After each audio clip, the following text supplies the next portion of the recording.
السلام علیکم، آپ دیکھ رہے ہیں آئینہ اور میں ہوں محمد طاہر۔ گھڑی خدا بخش کا اجتماع تمام ہوا۔ 2 روز بعد پیپلز پارٹی کی سینٹرل ایگزیکٹو کمیٹی کا اجلاس بلاول ہاؤس کراچی میں منعقد ہوا اور اس اجلاس میں یہ فیصلہ کیا گیا کہ پی ڈی ایم کے فیصلے کے مطابق استعفے کم از کم پیپلز پارٹی نہیں دے گی۔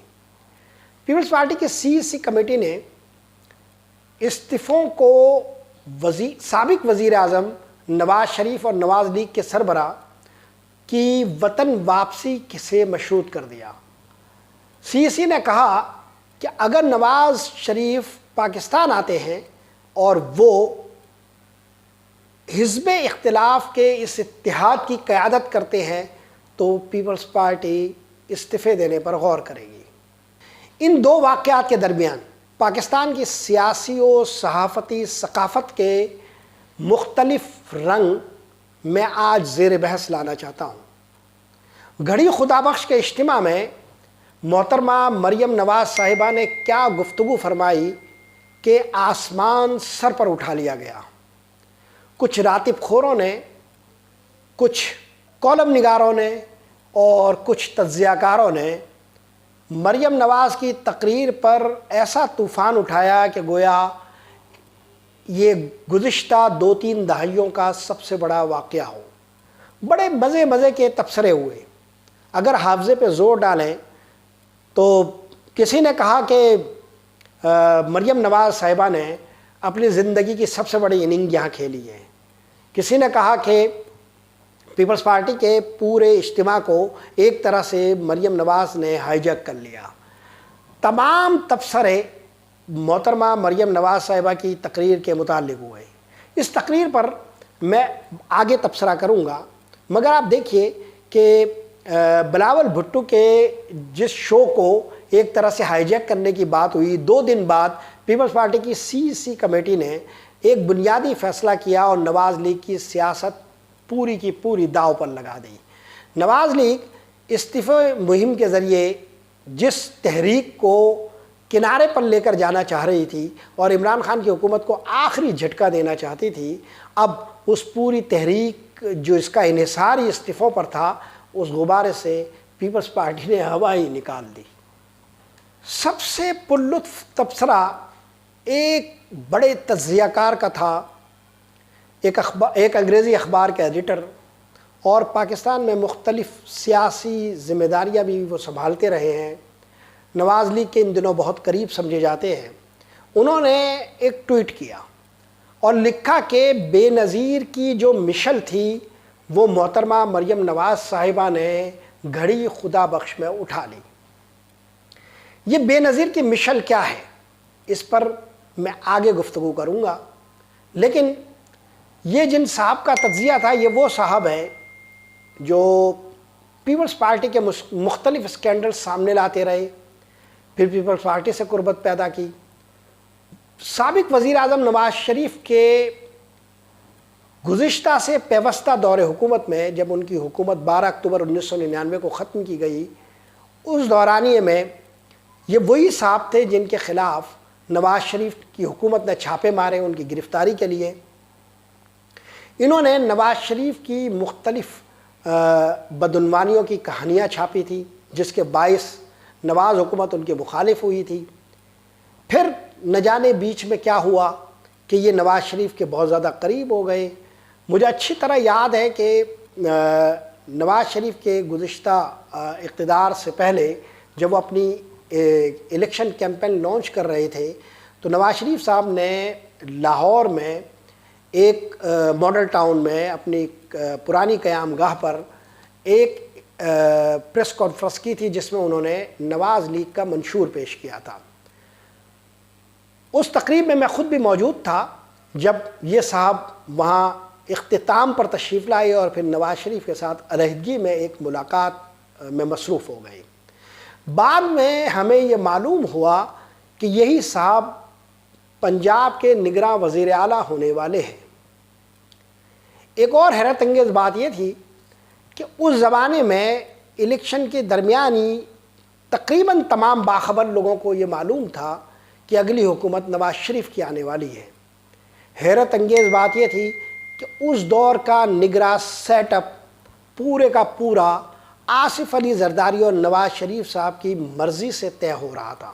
چنانچہ لاہور کی ایک 5 ستارہ ہوٹل میں مجھے ڈاکٹر عشرت حسین ملے اور وہ اس وقت ایک لابنگ کر رہے تھے نگراں وزیر اعظم کی، مگر وہ ناکام ہوئے۔ وہ بھی وہاں نواز شریف سے ملاقات کے لیے تشریف لائے تھے۔ اب آپ دیکھیے کہ آج نواز شریف جس اسٹیبلشمنٹ کے خلاف مداخلت کی تقاریر کر رہے ہیں اور جس اسٹیبلشمنٹ کے خلاف انگلیاں اٹھا رہے ہیں، اسی اسٹیبلشمنٹ کی مرضی سے وہ اس وقت الیکشن سے پہلے کا نگراں سیٹ اپ بھی کنٹرول کر رہے تھے۔ یہ جو تجزیہ کار موصوف ہے، یہ بعد میں نواز شریف کی حکومت کے بعد پی سی بی کے سربراہ بنائے گئے۔ انہوں نے کرکٹ کی دنیا میں اپنا سکہ جمایا۔ اب یہ نواز حکومت اور مریم نواز اور نواز شریف کے لیے ایک ان کی طرف واضح جانبداری کے ساتھ تجزیہ فرماتے ہیں۔ پاکستان کی سیاسی اور صحافتی ثقافت پر گویا ایک آسیب کا سایہ ہے۔ یہ بات سمجھ میں ہی نہیں آتی کہ یہاں پر اس طرح کی جانبداری اور اس طرح کے تعصبات کیوں پروان چڑھتے ہیں؟ کیوں ہم بڑے لوگوں کو راتب خور کی حالت میں پاتے ہیں؟ کیوں ہم ان کالم نگاروں کو ان کے دسترخوانوں پر گداگروں کی طرح پاتے ہیں؟ کیوں ہماری صحافت میں اور ہماری سیاست میں کوئی نیا شگوفہ نہیں پھوٹتا، کوئی نئی کوپل نہیں پھوٹتی، کوئی نئی کلی نہیں کھلتی، کوئی نیا خیال نہیں آتا، کوئی نیا کردار نہیں ابھرتا، کوئی حقیقی اور جاندار قسم کی شخصیت نظر نہیں آتی؟ سب کے سب سرمائے کے جنتر منتر پر کردار کی کمتری اور کہتری کے ساتھ رقصہ نظر آتے ہیں، کٹھ پتلیوں کی طرح۔ یہ پاکستان کی سیاست اور صحافت کا انتہائی شرمناک منظر ہے۔ آج پیپلز پارٹی کی CEC کمیٹی کے اجلاس کے بعد ہم اس منظر کو جو مریم نواز کی تقریر کے حوالے سے ان بھاڑے کے لوگوں نے باندھا تھا، اس کی موت کو دیکھ سکتے ہیں۔ ہم دیکھ سکتے ہیں کہ یہ منظر کتنا تاریک، کتنا کریہ ہے۔ ہم یہ دیکھ سکتے ہیں کہ کرائے کی یہ زبانیں جس منظر کو اپنے الفاظ اور اپنے قلم اور اپنے مختلف ذرائع سے باندھتے ہیں، وہ کیسا کری اور کیسا ناموافق اور کتنا خلاف حقیقت ہوتا ہے۔ مریم نواز نے گھڑی خدا بخش میں کوئی اعلیٰ پائے کا خطاب نہیں کیا تھا۔ یہ کوئی چرچل کی تقریر نہیں تھی، یہ کوئی سردار عبدالرب نشتر کا خطاب نہیں تھا، یہ کوئی مولانا ظفر علی خان کی گونج گمک نہیں تھی، یہاں کوئی شورش کاشمیری کی شورش بھی نہیں تھی۔ یہ کرائے کے تقریر نویسوں کی لکھی ہوئی ایک تقریر تھی۔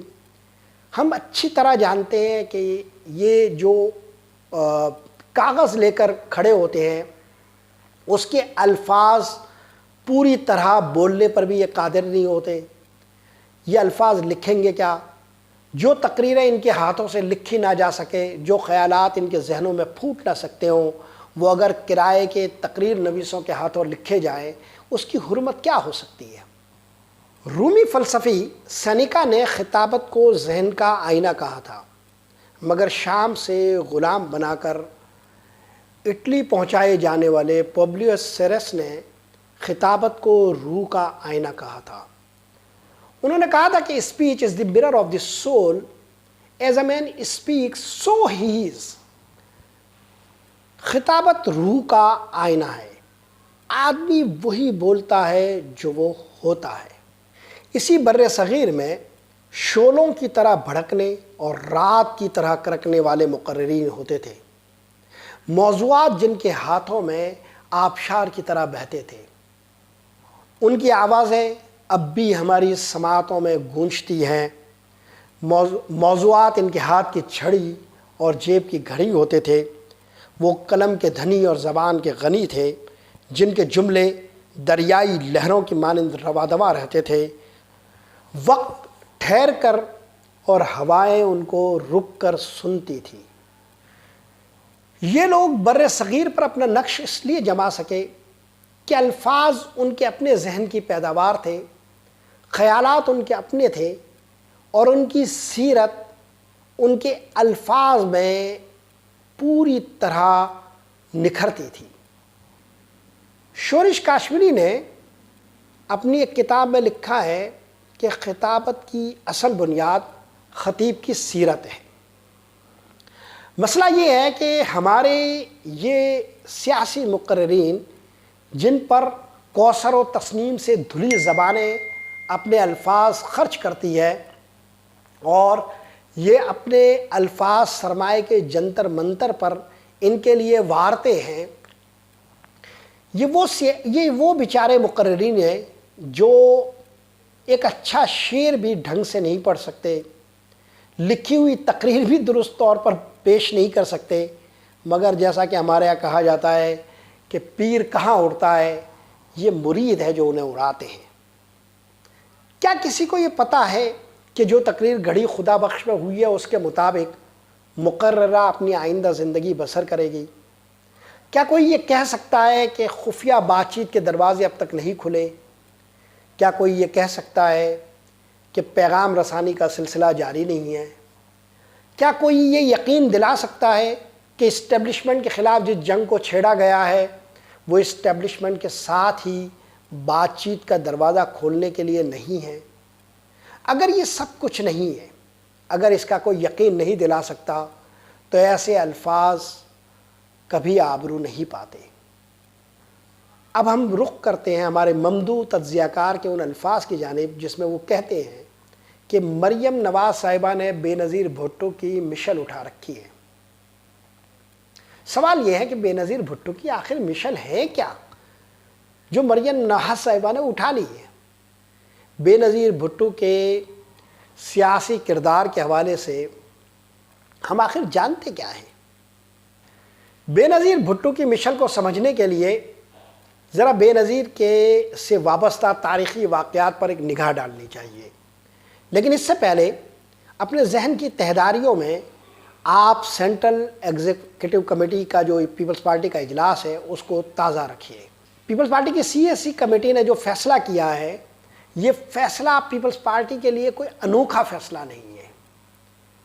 اب آپ بے نظیر کے سیاسی کردار کی طرف توجہ دیجیے۔ محترمہ بے نظیر بھٹو صاحبہ جنرل ضیاء الحق کی وکٹم تھی۔ ان کے والد محترم ذوالفقار علی بھٹو کو جس انجام سے دوچار کیا گیا اس کے محرک جنرل ضیاء الحق تھے۔ محترمہ بے نظیر بھٹو صاحبہ 2 سال کے لیے جنرل ضیاء کے دور میں غالباً 1981-82 میں ملک سے جلا وطن ہو گئی۔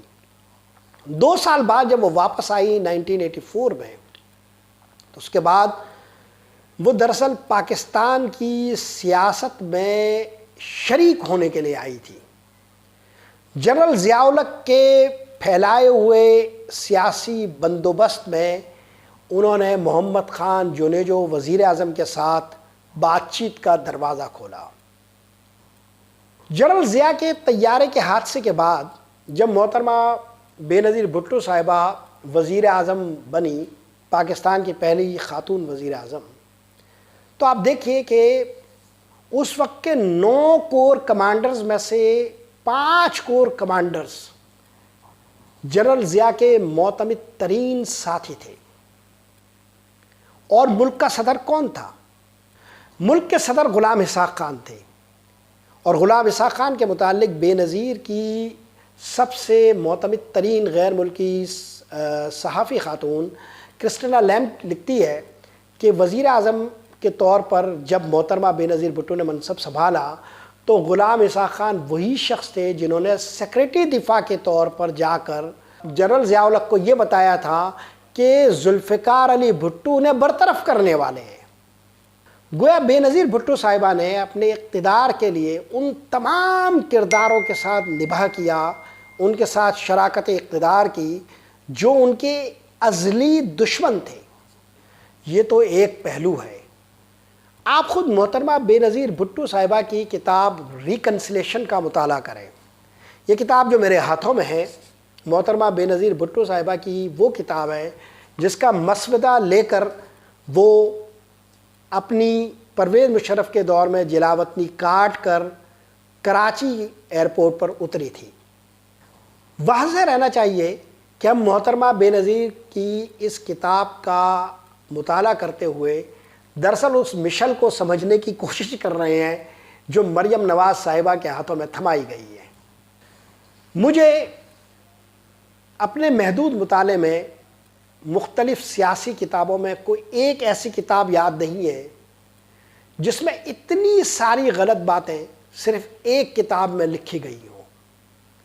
اگرچہ اس کتاب میں محترمہ نے قرآن کے حوالے دیے، اسلام کے مختلف تصورات پر گفتگو کی ہے، دہشت گردی کو موضوع بنایا ہے اور اسلام کے تصور نسواں کو اپنے طور پر جو سمجھا ہے وہ بیان کیا ہے، اور اس میں اکثر حوالے غلط سیاق و سباق میں ہیں، قرآنی آیات کو غلط کانٹیکسٹ میں پیش کیا گیا ہے۔ اگر آپ پوری کتاب کا جوہری مطالعہ کریں تو یہ مغربی ذہن سے لکھی گئی ایک کتاب ہے۔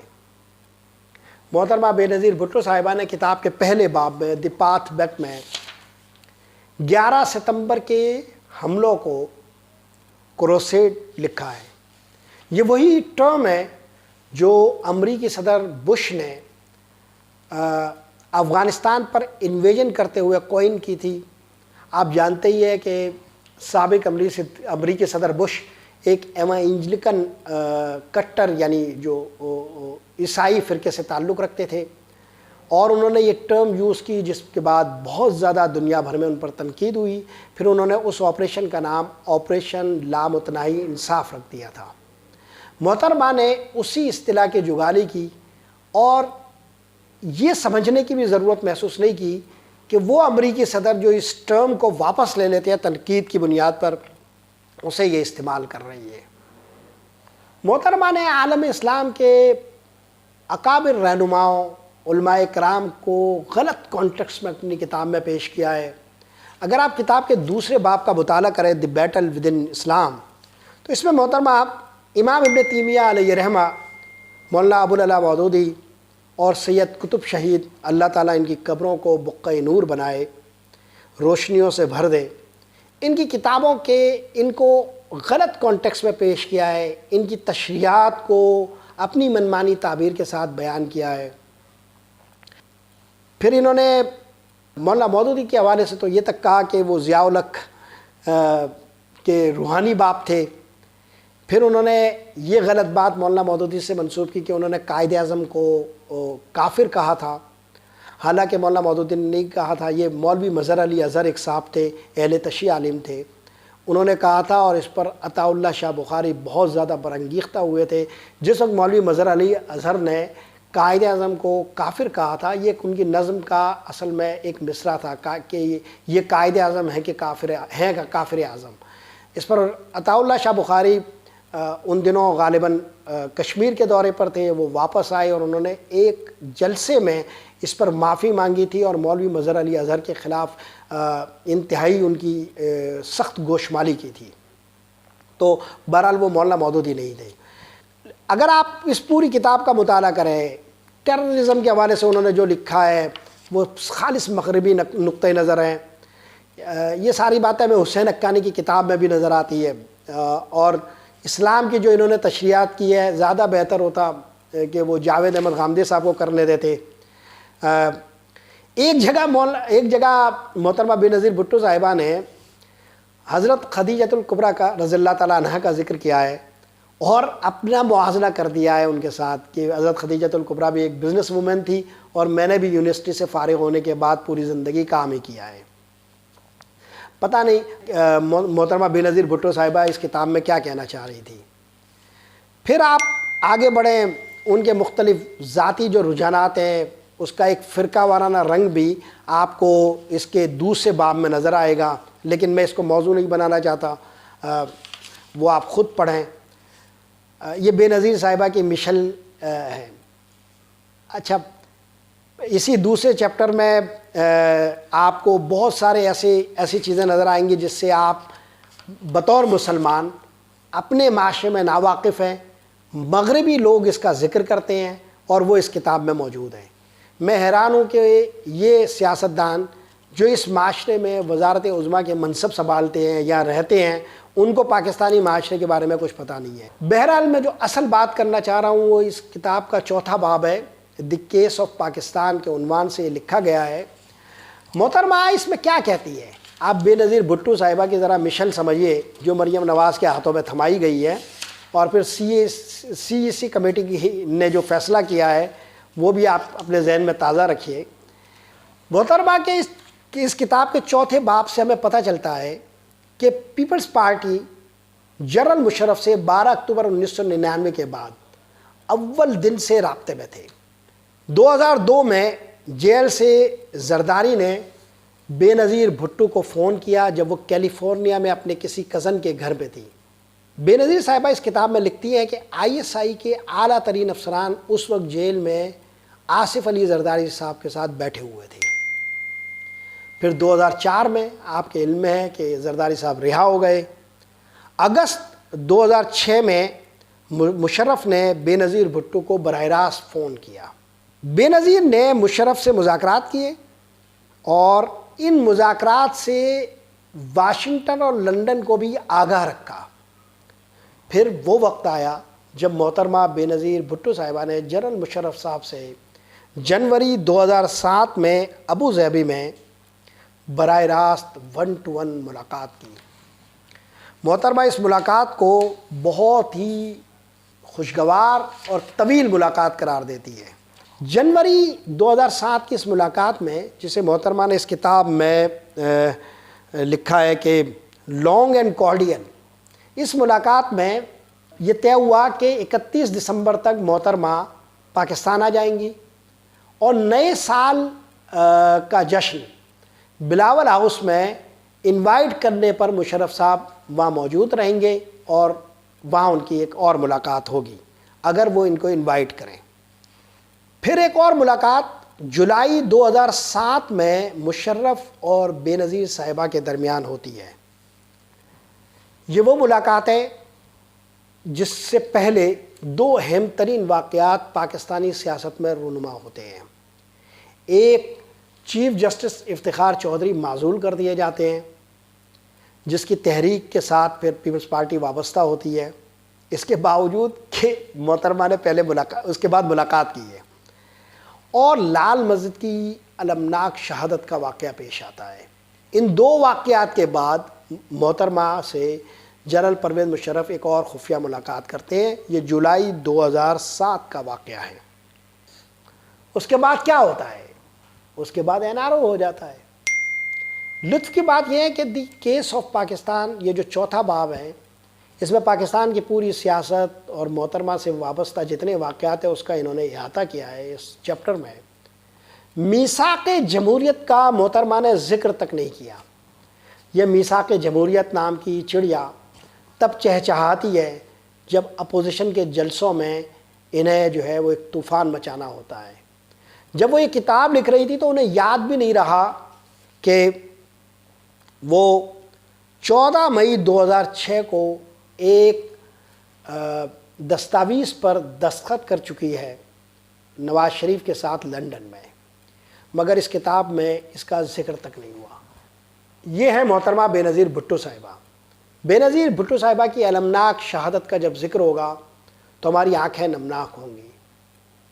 تعزیت کے لیے ہمارے الفاظ آنسوؤں سے بھیگے ہوئے اور خون میں ڈوبے ہوئے ہوں گے، لیکن جب ہم تاریخ کو اور سیاست کے اس کردار کو حقیقی طور پر موضوع بحث بنائیں گے تو پھر ہمیں یہ سارے واقعات اپنے ذہن میں تازہ کرنے پڑیں گے۔ محترمہ بے نظیر بھٹو صاحبہ کی ہاتھوں میں جو مشل تھی وہ کوئی اتنی اچھی مشل نہیں تھی، اور اب یہ جن ہاتھوں کے حوالے کی گئی ہے وہ ہاتھ بھی اپنے خاندان کی سیاست کے حوالے سے کوئی اتنے صاف ستھرے نہیں ہیں۔ میں یہاں ضمناً ایک اہم بات کا تذکرہ کر کے اپنی گفتگو سمیٹتا ہوں۔ محترمہ بے نظیر بھٹو صاحبہ جب پہلی بار وزیر اعظم بنی تو سچی بات یہ ہے کہ محترمہ کے اس دور میں بدعنوانی کے اس طرح کے الزامات سامنے نہیں آئے تھے۔ کہا یہ جاتا ہے اور باخبر لوگوں کے علم میں ہے کہ آصف علی زرداری صاحب نے بینظیر صاحبہ کو یہ باور کرایا کہ اگر ہمیں شریف خاندان کا سامنا کرنا ہے اور شریف خاندان کا مقابلہ کرنا ہے تو پھر ہمیں اپنی مال و دولت کو بڑھانا پڑے گا، اس کے بغیر یہ ممکن نہیں ہے۔ اگر آپ نواز شریف اور بینظیر صاحبہ کی 90 کی دہائی کی سیاست پر ایک نظر ڈالنا چاہیں تو پھر آپ کرسٹنا لیم کی کتاب ویٹنگ فار اللہ میں اس باب کو پڑھیں جس میں چھانگا مانگا کی سیاست ہوئی اور لوگوں سے وفاداریاں خریدنے کے لیے الگ الگ انہیں ایک جگہ رکھا گیا۔ گویا یہ پوری سیاست پھر پیسوں سے آلودہ ہو گئی، یہ کرپشنز میں ڈوب گئی۔ مجھے حیرت ہے کہ یہ وہ سیاست ہے جس کی تقدیس کے لوگ گیت گاتے ہیں، یہ وہ مشل ہے جو ایک ہاتھ سے دوسرے ہاتھ کے حوالے کی جا رہی ہے۔ اور اب پیپلز پارٹی کے سینٹرل ایگزیکٹو کمیٹی کے اجلاس کے فیصلے کے بعد ہم زیادہ بہتر طور پر سمجھ سکتے ہیں کہ یہ سیاست کتنی موقع پرست ہے، اقتدار ان کے لیے کتنا ضروری ہے، اور یہ اقتدار ہی کے بنیادی ہدف کو سامنے رکھ کر مختلف قسم کے آدرش اپنے لے پالک قلموں اور زبانوں سے پھیلاتے ہیں، جبکہ حقیقت میں اس کے پیچھے کچھ بھی نہیں ہوتا۔ یہ تمام لوگوں کی سیاست ہے، پاکستان کی کوئی سیاسی جماعت اس سے مستثنیٰ نہیں ہے، اس سے عمران خان کو بھی استثناء حاصل نہیں ہے۔ عمران خان نے ہم سے جو وعدے کیے ان میں سے کوئی پورا نہیں ہوا، انہوں نے اپنے تمام موقف سے مراجعت کر لی، یو ٹرنز لے لیے۔ ہم ان تمام سیاسی جماعتوں کو ایک دوسرے کے مقابل مگر ایک جیسا پاتے ہیں۔ آج کے لیے یہی کچھ۔ محمد طاہر کو اجازت دیجیے۔ اللہ نگہبان۔